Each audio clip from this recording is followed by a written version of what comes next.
আপনারা হয়তো ভুলে গেছেন সেই ময়না যার লাশ পাওয়া গেছিল ব্রাহ্মণবাড়িয়ার কোনো একটা মসজিদে।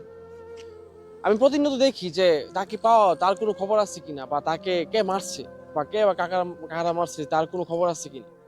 হ্যাঁ, সেটা কি উদ্ঘাটন হলো কিনা আমি একটা দিনও পাই না। আমি অনেকদিন যাবৎ খেয়াল করি যে আসলে তাকে কে মারছে।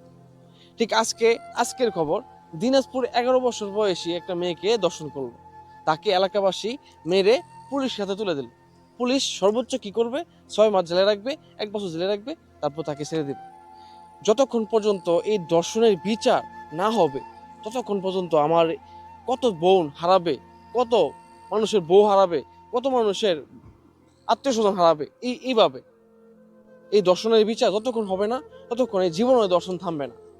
আমার দেশের আইনে দর্শনের বিচার 100% আছে, কিন্তু আমার আইনের অনুযায়ী দর্শনের বিচার হয় না। যার কারণে প্রতিনিয়ত কারো না কারো বোন দর্শন হচ্ছে। এটা নিয়ে কথা বলবে কে? এটা নিয়ে কথা বলা উচিত। এরকম ময়নার মতো ময়না, কত হাজার ময়না হারিয়ে যাচ্ছে, বিলীন হয়ে যাচ্ছে।